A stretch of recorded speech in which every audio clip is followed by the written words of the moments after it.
So I'm in New York City and I'm walking through Times Square just a bit ago, and this guy, he's shouting, free cookies, free bags of cookies, free bags of cookies. And you know I love cookies if you know me. And so I'm kind of waiting around and kind of seeing like, there's got to be a catch here. There's got to be a trick or something, right? Like you can't really just be giving bags of free cookies away. And so I'm watching them and other people are going up to them and they're getting the free bags and free bag and free bag. And I said, hey, we got to get some free bags of these cookies as well, right? There's actually no catch in regards to this. And it reminds me a lot of PayPal stock. PayPal stock, you look at this stock and you say, it's got to be a trick. It's too good to be true. It seems like too easy of money to be made in the stock over the next couple of years. Like there's got to be a trick here. And a lot of people are asking themselves this, right? And I understand because Wall Street's treating PayPal stock recently like it's a buy-buy. They'll buy the stock. They buy it at 59 bucks or so, right? They buy it in the high 50s. Maybe just above 60. It goes up to $65, $67 a share, and then it goes right back down. And this has been what PayPal stock has been this entire year. They buy it, and then they say bye to it, right? And it creates this kind of disillusioned feeling in regards to PayPal of like feeling like, oh, here we go. We're starting to make our move. Here comes 70, here comes 80. And it never comes, and it goes right back down to the high 50s, and then it gets bought up again to 65, 67, and then gets sold right back off. And it's a very disillusioned feeling for a lot of folks. And it also leads in this kind of belief of like, maybe this is a trick, maybe it's a trap. It's just got to be, it can't be a situation where this actually works out, right? And this is all while you see in the most talked about stock in the market go up 3+% almost every single day. NVIDIA, we're not even halfway through the year. NVIDIA is sitting on 175% gain. So people have to listen to the most talked about stock in the market all the time. It's doing tremendous. And then you might own something like a PayPal and you're like, what the heck, man? The stock, what do we have to show for it? A 3% down for this year, right? So in this video here today, I want to go ahead and go through PayPal. But what we're going to start with, the objections. We're going to start with the bear case first for this video. I don't want to, usually I'll start and I'll talk about the bear case first and then I'll kind of destroy like bearish points as the video goes along. Today I want to do this differently.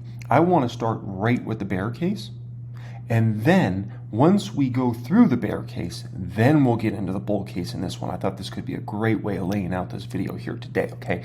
Hope you guys enjoy this beast of a video here today. Appreciate y'all joining me. All I ask in return, smash a like for this video, smash that thumbs up button, and also, are you subscribed to the channel? If you're not, you might want to get subscribed. Alrighty, folks, here we go. So, let's get rolling with the bear case. Competition. Let's get it out of the way right off the bat. That is by far and away the bear case in regards to PayPal stock. People worry about the competition time and time again, right?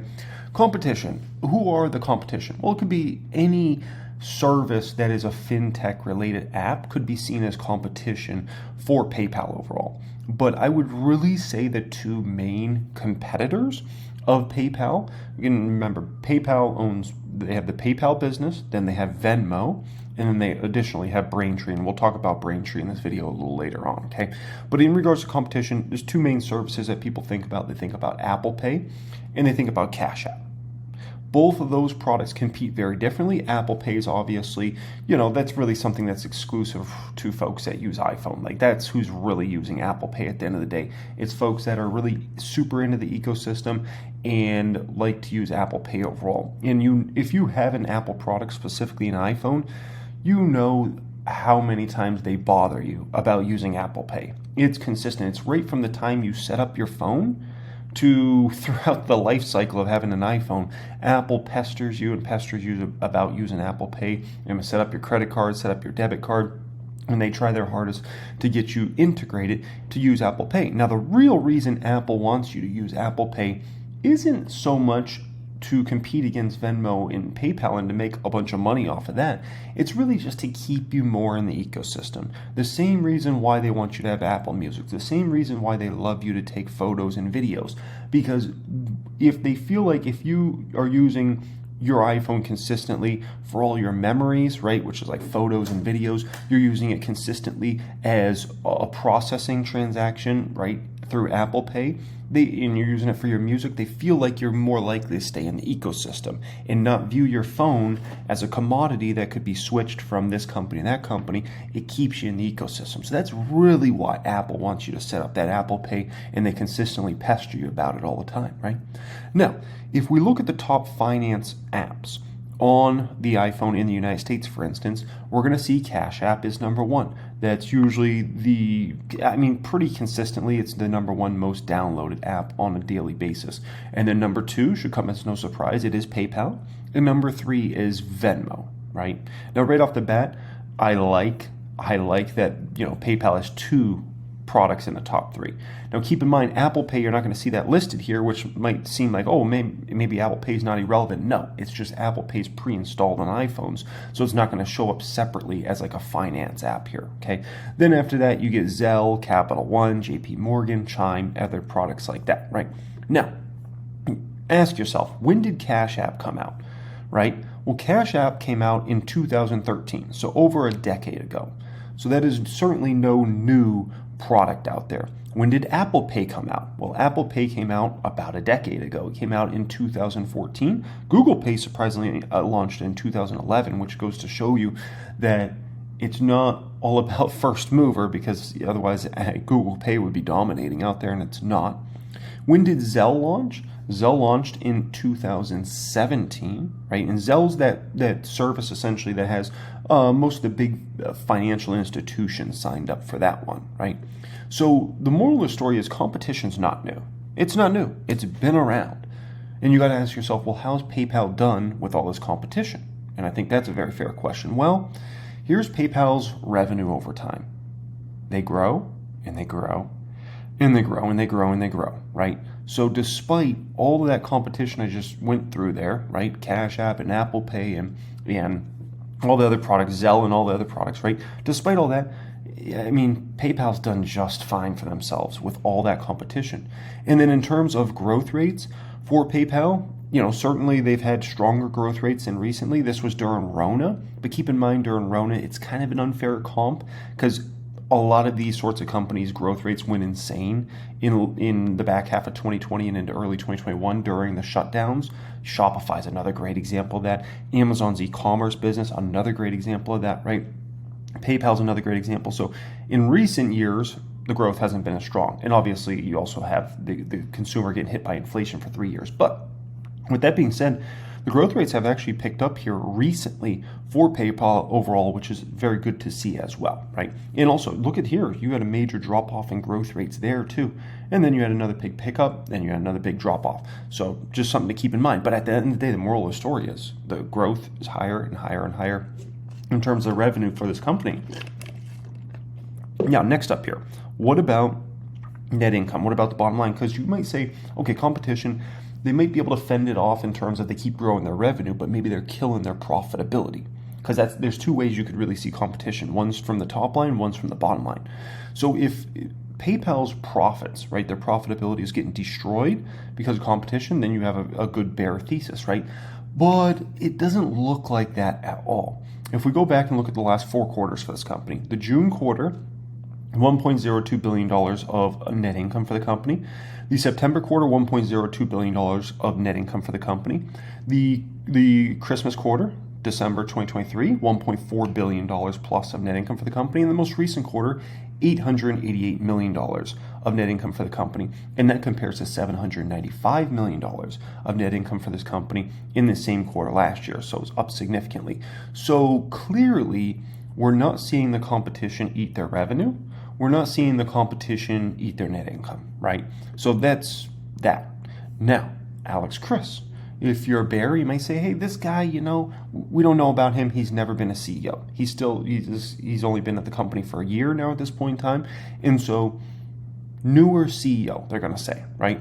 Technically, I don't even know if it's been a full year for Alex Chris yet, right? So, Alex Chris, this gentleman comes over from Intuit. He most recently served on Intuit's executive leadership team and the executive vice president and general manager of Intuit's small business and self-employed group, where he led global organization responsible for delivering QuickBooks and MailChimp to millions of customers. Throughout his 20-year tenure at the company, Alex also served as Senior Vice President and Chief Product Officer of Intuit's small business organization, managing the full suite of QuickBooks products, including payroll and payments platform segments. This man is one of the main reasons why Intuit became such a absolutely massive, great dominant company, especially in the small business space. And if you run a small business, I would say there's an extremely high probability you use Intuit. It might be for MailChimp, it might be for QuickBooks, it might be for TurboTax, or maybe you use them all because they all integrate very well with one another, right? And this is one of the most key reasons why Intuit ended up becoming such a large, massive organization. And the man's got experience with all of those product suites, so he's really a product, I would call him borderline genius in regards to thinking about how to keep the customers really happy in using those products year in and year out and staying signed up, even though there's a lot of competition. Because let's be honest, you think Intuit's the only tax provider out there? Do you think Intuit is the only company that has some sort of bookkeeping system for small businesses? Do you think they're the only customer that has something like that's an email related service, kind of like a MailChimp? Of course not. Intuit deals with a ton of different competitors. For TurboTax, for QuickBooks, for MailChimp, there's a dime a dozen. But yet, they've done tremendous, right? Look at Intuit's revenue while Alex Chriss was at that company. I mean, absolutely extraordinary. I looked. When he was there, they only had one down year out of those 20 years in terms of revenue. And it was right here in 2015, they had their revenue go down 1%. And that's it. So think about that for a moment, right? That's pretty darn impressive. And while he was at the company, the stock price went up 2,000+% while Alex Chriss was there. So remember I showed you his shirt here? His shirt said, "Never been a CEO." That's the bear case. Well, maybe I should say something like this. Never been a CEO, but I have been a boss. Now, let's go back to the competition, because at the end of the day, it comes back to the competition. If you're talking bear case, it always ends up coming back to competition. Anything else that's said, it always comes back to competition, right? That's why I want to talk about competition twice in this video. So, Apple Pay, right? Well, just months after starting the Buy Now, Pay Later service, which competes directly with PayPal because PayPal does Buy Now, Pay Later, right? Along with Affirm's a major player in this space as well. Apple's shutting it down. So now they're going to partner with other people like PayPal, or potentially PayPal, but certainly Affirm and others, is from what I'm hearing, is what the route they're going to end up going, right? Which, is maybe it's a smarter financial decision for Apple, but I don't think it might be the best overall decision for Apple in terms of if they're trying to make Apple Pay really, really dominant overall, right? Now, you also have to be careful what you read out there, because I was reading this article that was written a few days ago on Forbes, and I was expecting just a good unbiased look at PayPal versus Apple Pay when I was reading this, and I thought that's what I was going to get. I thought I was going to talk about, the pros of Apple Pay, the pros of PayPal, how they compete differently in the market, right? Where's the advantages of each company? I thought it was going to be a really good unbiased piece. But as I'm reading this piece from Forbes, I'm noticing, oh my gosh, this is really one-sided. This piece seems, as I was reading it, I was like, either this person is very not informed on these companies, or they're writing a very biased piece. And then I get to the end of the article, and you won't believe what I find. You won't believe it. The writer owns Apple shares and is short on PayPal shares. And I don't know how many people kind of read the finite details at the end of an article like that, right? But I'm like, oh my gosh, if you're reading a piece on Seeking Alpha, for instance, you would expect, okay, there's going to be bias there because a person might be short or long that position, right? If you're watching a YouTube video, you're going to understand there's probably going to be bias there, right? But when you're reading an article from something like Forbes, you wouldn't think there's going to be a bias there. You would think this is just going to be an overall good kind of pros and cons and looking at the companies, and then you see, oh, they're short PayPal shares. I'm just like, geez, you got to be careful out there what you're reading, right? No. In terms of the competition, is the competition killing the total payment volume of PayPal? Well, they just came off of a year where they did over $1.5 trillion in total payment volume. $1.5 trillion plus. Now, to go back...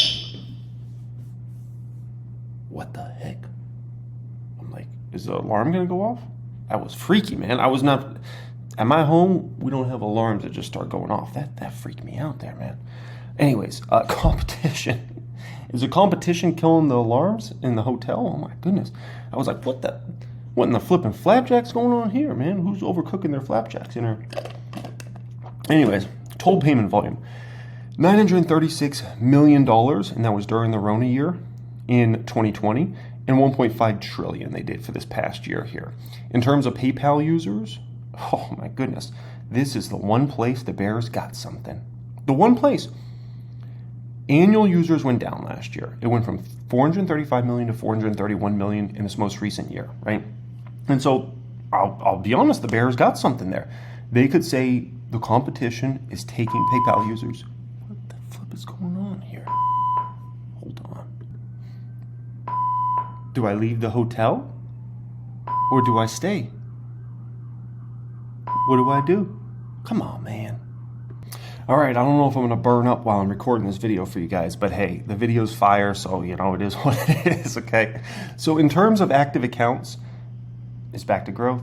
We actually grew users in the latest quarter. Active users did go up for the company, indeed. So even the one point the Bears might have, even that looks to be going away, because previously, every single quarter, the amount of active accounts was going down and down and down until the most recent quarter where it finally went up. It went up a little less than 2 million active accounts in this most recent quarter. So I don't even know if the Bears have that to go off of anymore.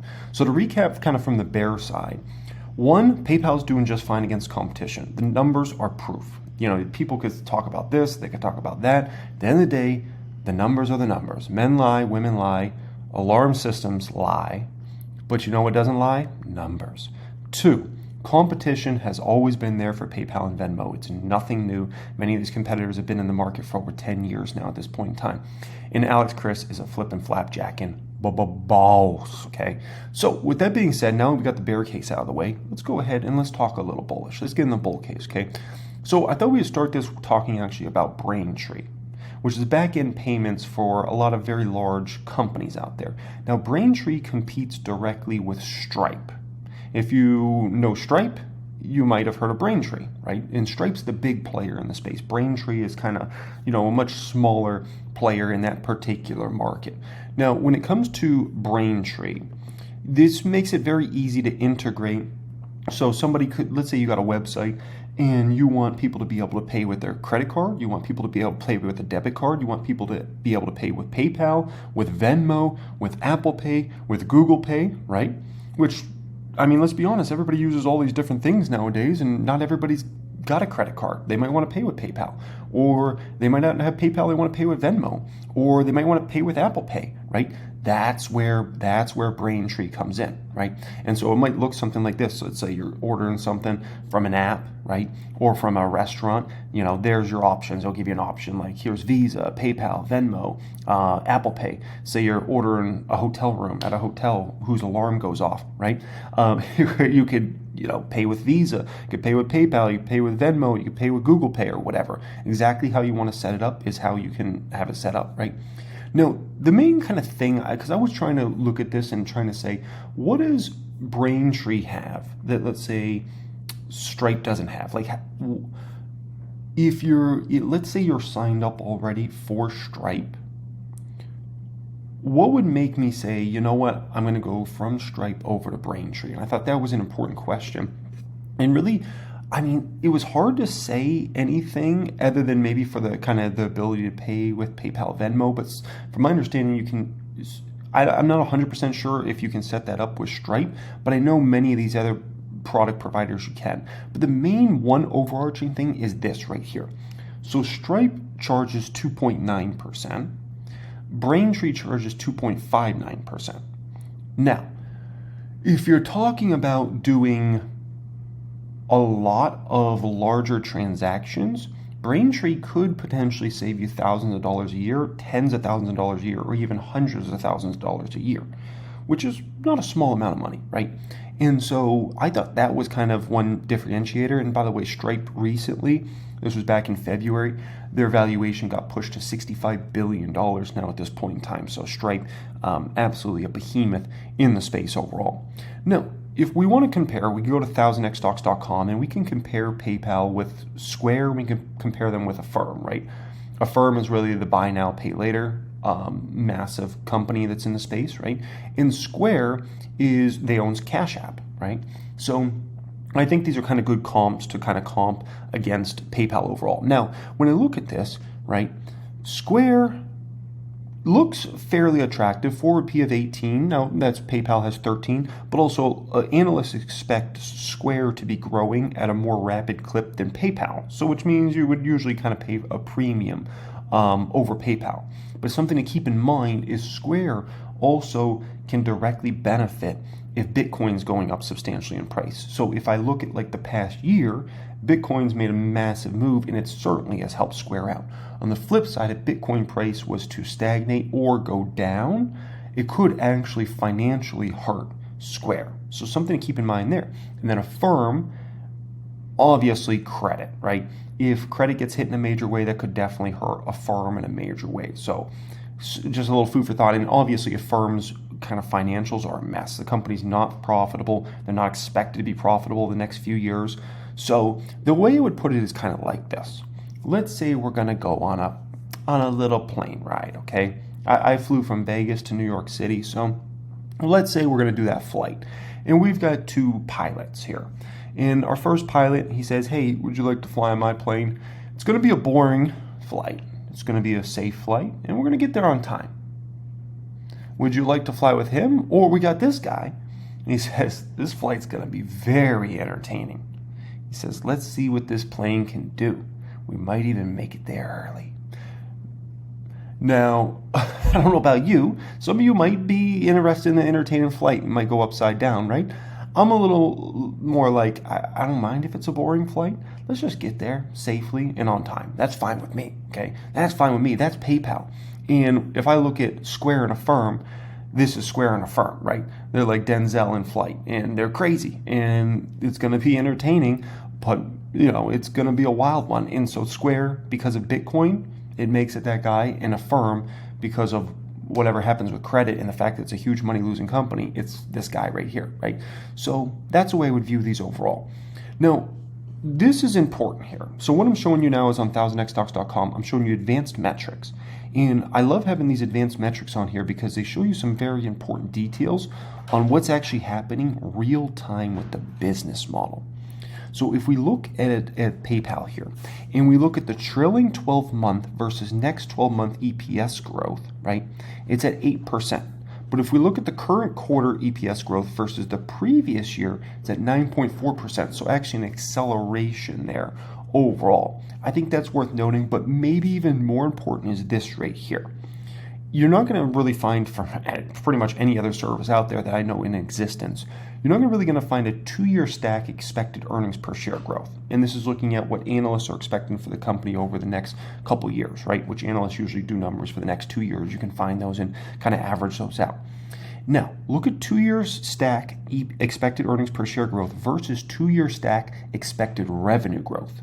And you're going to find the 2-year stack expected EPS growth is over 21%, while the 2-year stack expected revenue growth is at 18%. So we're in a situation here where earnings per share for PayPal is expected to go up more rapidly than revenue, which is something I love to see in a company. I absolutely love when I can see a company that I own or I'm looking into that's going to grow their bottom line at a faster clip than top line. That matters significantly, right? Now, by the way, 1000xstocks.com, if you want access to the service overall and all the valuable things there, click the pinned comment down there, fill out an application, and then the second pinned comment down there today will be for my private stock group. So if you're looking for exclusive videos from me each week, if you're looking for the Discord chat with the 6- and 7-figure members, access to all my premium courses, that will be the second pinned comment if you're looking to fill out an application to join in there, okay? Now, Alex Chris, he's called this a transition year. The numbers have been very good from PayPal, very impressive, but yet if you listen to him you listen to him on conference calls, right? Which we have on 1000xstocks.com. We have the access to all the PayPal conference calls in there, right? And the transcripts. he doesn't sound like he's impressed. He doesn't sound like he's happy with the numbers, even though the numbers are very impressive. So I love that the company's putting up really good numbers. I like that they just finally grew active users for the first time in like a couple years, right?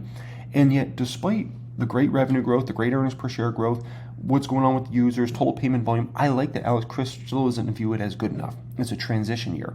I say bravo to that. I'm happy. I think that's really good overall, right? Now, PayPal has a lot of employees.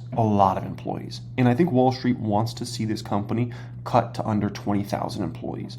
They have 27,200 employees, which is a large amount. Now you might say, okay, this sounds like a large amount, but how's it compare versus some of their peers that people would look at? Well, you're going to find that it looks like PayPal is very bloated on employee count. Check this out. Block. This is Square. This is their main competitor, right? Block, they own Cash App, and then obviously they have their kind of more traditional business that they started with, which is like card readers, and like if you go to a restaurant or whatever, or a store, they can run your card there, right? So Block, looking at about 13,000 employees. PayPal's at 27,000. So Wall Street's going to look at this and they're going to say, why does PayPal need 27,000 employees if Block is running their company off under 13,000 employees? And I think it's a fair question, just to be honest, right? I think it's a very fair question because the number is so exaggeratedly bigger. I mean, if you looked at PayPal and you saw they had 17,000 employees versus Block at 13,000, right? And let's say it's a 4,000 employee difference, you could get your head around that. But over double the amount of employees, that's where people start to say, it seems like this company's bloated in regards to this, right? If we look at a firm is at 2,100 employees. So, already alarm went back off again, okay? A firm is sitting at 2,100 employees. And once again, PayPal's at 27,000 employees. If we look at SoFi is extremely fast growing online bank. Now, when you look at SoFi, the business model, I would say it's extremely complicated compared to somebody like PayPal, right? Because when you're talking about somebody using PayPal or Venmo app versus you using a bank account or a savings account, and you're talking about insurance products and investing products and all those sort of things, SoFi's business is so much more complicated. So there's so much more of a need for employees than something like PayPal. I mean, heck, even fast-growing SoFi, 4,400,000 employees, right? Or excuse me, not 4 million, 4,400 employees versus, once again, PayPal at 27,000 plus. So this is why Wall Street really wants to see PayPal cut employees. Now, back in January, the company did announce they are going to cut employees. They're going to cut 2,500 jobs, which doesn't get it down to the number I think Wall Street really wants them at, which is under 20,000, but it is a cut, right?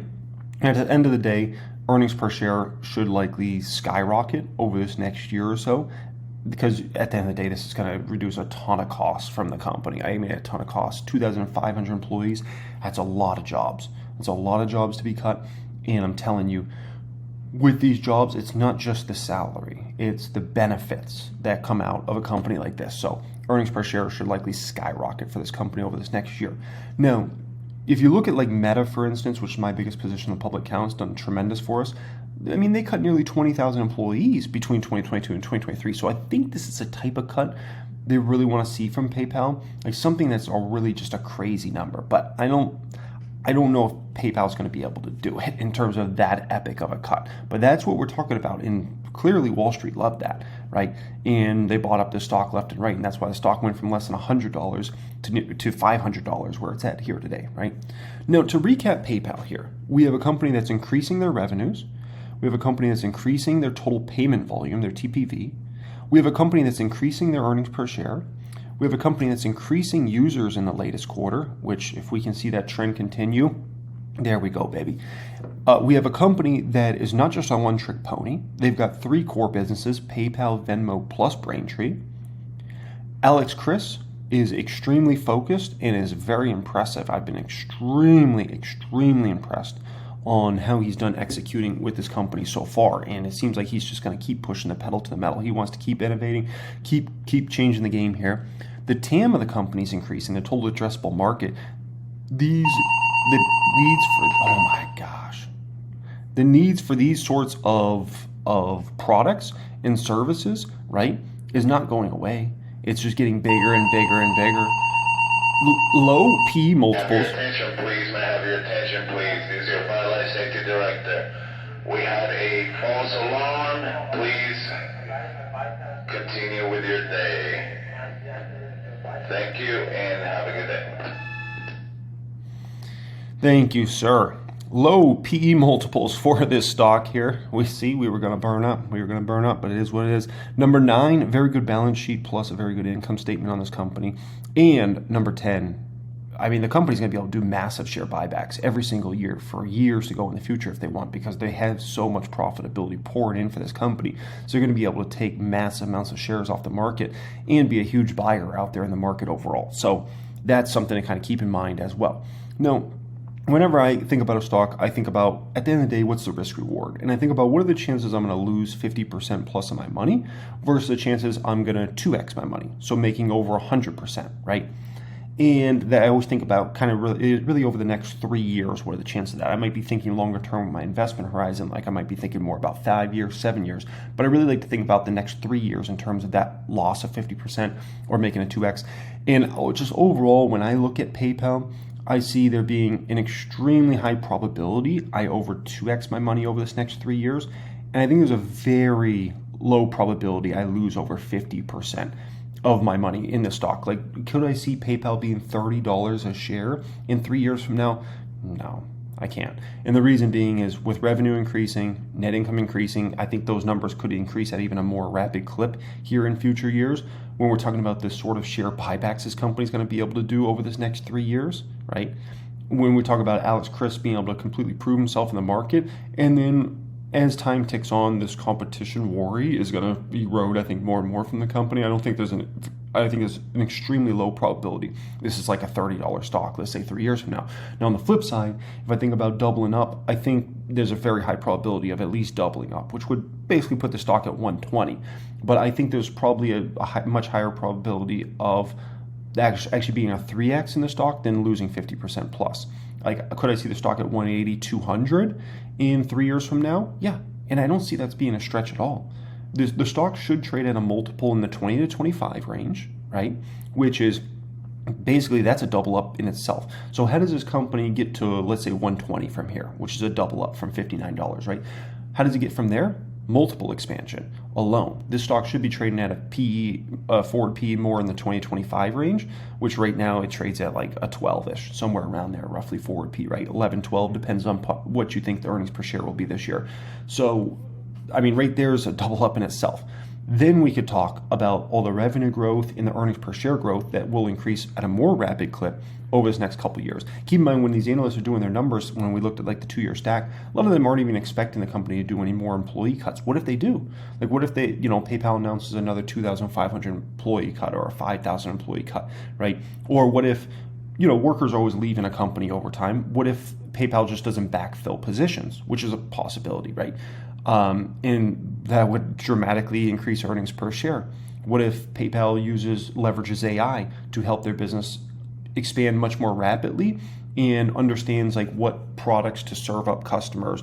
And then keep in mind also, we didn't even touch on the company really getting more into the advertising business, right? We didn't even touch on that in this video. And that's a huge potential growth vector for this company. And honestly, when you have 400 million plus users, that data is very, very valuable, especially when you're talking about running transactions. So overall, PayPal's looking really good here, okay, folks? First pinned comment down there, if you're looking for access to 1000xstocks.com, that's my service there. You can go ahead and click on that. It's absolutely the game changer in the stock market space if you're a long-term investor, focus on researching companies. And then the second pinned comment down there will be if you were looking to join my private group, get exclusive videos weekly, get access to six and seven figure Discord chat, get access to all my premium courses, teaching you everything up here, and all those sorts of things. Much love and have a great day.